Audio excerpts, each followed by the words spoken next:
नमस्कार, मेरा नाम विभा है और मैं आपकी रिलेशनशिप कोच। आज मैं आपसे कुछ रिश्तों की बातें करूंगी। एक रिश्ता जो शायद हमें बचपन से उसके लिए प्रिपेयर कराया जाता है, वो है पति पत्नी का रिश्ता।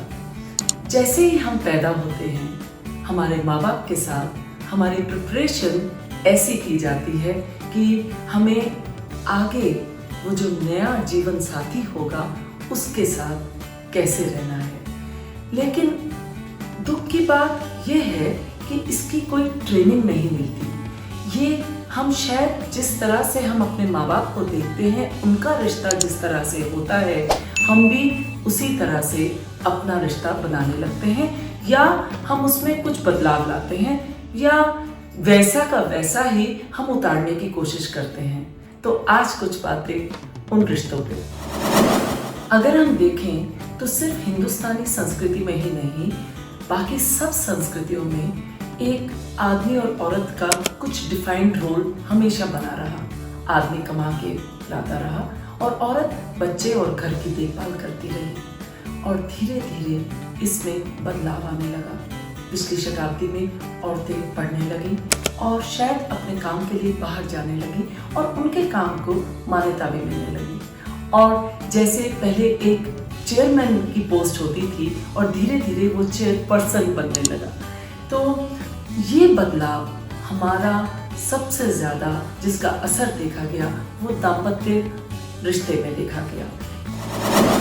इस बदलते रिश्तों में अब समाज की नई परिभाषाएं बदलने लगी और शायद एक संतुलन की भी नई पहचान निकालनी पड़ी। और हमने देखा कि अब दोनों अपनी अपनी इज्जत और अपनी कमाई और अपने हक की ज़्यादा पहचान करने लगे। ये सबसे ज़्यादा असर इस बात का दाम्पत्य जीवन में आ गया।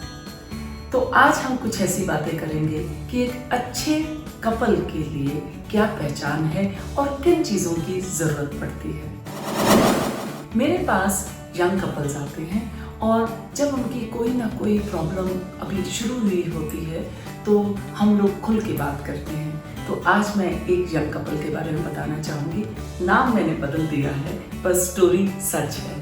सो ये एक कपल आए जिसका नाम हिना और पुनीत था और ये बहुत कुछ दिनों से आपस में बातचीत इन्होंने करनी बंद कर दी थी। तो जब हिना से पूछा गया तो हिना ने कहा कि मैं थक जाती हूँ, बच्चों के साथ पूरा दिन रहती हूँ और डैडी जी की तबीयत ठीक नहीं होती है और ये इतनी लेट आते हैं कि हमारी कोई बातचीत नहीं होती। बिल्कुल मन नहीं चाहता, मैं 2 दिन के लिए भी मायके नहीं जा पा रही हूँ। मुझे समझ ही नहीं आता मैं क्या करूँ और मैं क्यों हूँ। और जब पुनीत से बात की तो उसने कहा कि ऑफिस में इतना ज़्यादा काम बढ़ गया है और शायद बॉस मुझे खास तौर से जानबूझ के तंग कर रहा है। कुछ ऐसे डिफरेंसेस आ गए हैं कि मैं बिल्कुल गुमसुम हो गया हूँ और अपने पे ही शक करने लगा हूँ। और जब मैं थक हार के घर पहुँचता हूँ तो हिना का सूजा चेहरा मिलता है, एक नाराज़गी भरा मूड दिखाई देता है और बस मुझे नहीं समझ आ रहा मैं आखिर किसके लिए काम कर रहा हूँ और क्या करूँ। तो हम इसी पे बात करेंगे जो उनके साथ कुछ सेशंस में बात हुई। ये देखा गया है या देखा जा रहा है एक स्टडी के अनुसार कि पिछले कुछ वर्षों में 40% डिवोर्स रेट्स बढ़ गए हैं। तो इसका मतलब ये है कि 10 में से 4 कपल या तो डिवोर्स की बात कर रहे हैं या कभी ना कभी जिंदगी में किसी ना किसी टाइम पे उन्होंने डिवोर्स जरूर सोचा है। और इसका क्या रीज़न हो सकता है? सो कुछ रीजंस मैं आपसे शेयर करूंगी। सबसे पहला रीज़न माना जाता है कनेक्ट एंड कम्युनिकेशन। हम जब एक जीवन साथी के बारे में सोचते हैं तो हमेशा एक अपने ख्वाब को पूरा करना चाहते हैं। हम चाहते हैं वो सुखद फीलिंग्स, वो एक फीलिंग ऑफ इम्पोर्टेंस हमेशा उस एक व्यक्ति के साथ। तो और हम जैसे दिल की बातें उससे कर पाए, वो एक ऐसा इंसान जिससे हम बिना डरे, बिना कुछ ऐसे छुपाए, बस दिल की बातें कह पाए। और ये पूरी जिंदगी में हमेशा ये ख्वाहिश रहती है क्योंकि हम जिससे कनेक्ट करते हैं उससे पूरी बात कह पाते हैं। तो हमेशा अपने उस एक खास इंसान से दिल की बात करने की हिम्मत रखिए और बस कह दीजिए, चाहे नाराज़गी हो, चाहे किसी बातों पे हर्ट हो या कुछ बातें ऐसी लगे कि नहीं होनी चाहिए, लेकिन उससे कनेक्ट होके बात ज़रूर कम्युनिकेट करिए या किसी ना किसी ऐसे इंसान से आप अपनी बात ज़रूर बताइए और शेयर करिए, जिससे आपका बोझा हल्का हो जाए और वो फीलिंग, वो गैप ज़्यादा ना बढ़ जाए, आप दोनों के बीच में उस गैप को ज़्यादा ना अहमियत मिल जाए। तो ये कनेक्ट और कम्युनिकेशन सबसे इम्पॉर्टेंट है। इसमें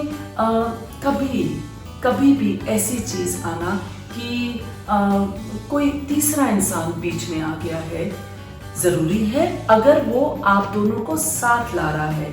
अगर कोई भी तीसरा इंसान आप दोनों को अलग कर रहा है तो उसको अंदर मत आने दीजिए और ना ही किसी के रिश्ते में आप ऐसे घुसिए। So don't intrude in somebody's relationship and don't let anybody else interfere or intrude in your peace of togetherness.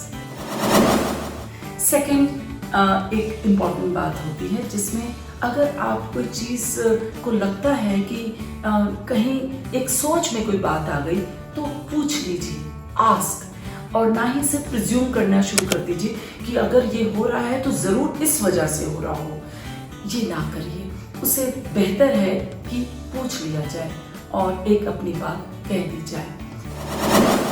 तीसरा एक बहुत इम्पॉर्टेंट मुझे लगा जब इन लोगों से बातचीत हुई है कि हम लोगों को कई बातें पसंद नहीं आती। जाहिर है हम अलग अलग बैकग्राउंड से आते हैं, हमारी परवरिश अलग होती है, तो मिस्टेक्स भी होती हैं और क्यों नहीं होगी, ये मिस्टेक्स तो नॉर्मल हैं, ये मिस्टेक्स होना। और वो रिपीटेड मिस्टेक्स होना, जिस बात पे हर बात पे लड़ाई हो रही है या आर्गुमेंट्स का एक मुद्दा बन गया है, उसको प्लीज़ चेंज करने की कोशिश करिए।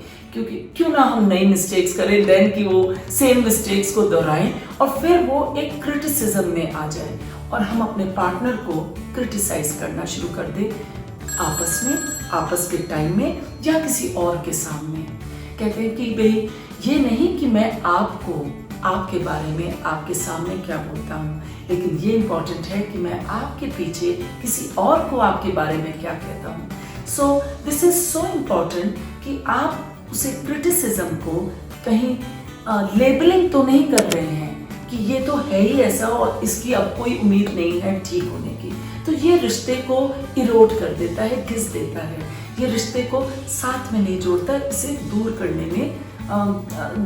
करने का एक साधन बन जाता है। चौथी बात मैं कहूँगी, रिस्पेक्ट। हम हमेशा वहाँ जाना चाहते हैं जहाँ हमारी रिस्पेक्ट हो और हम वहाँ रहना चाहते हैं जहाँ हमारी वैल्यू हो।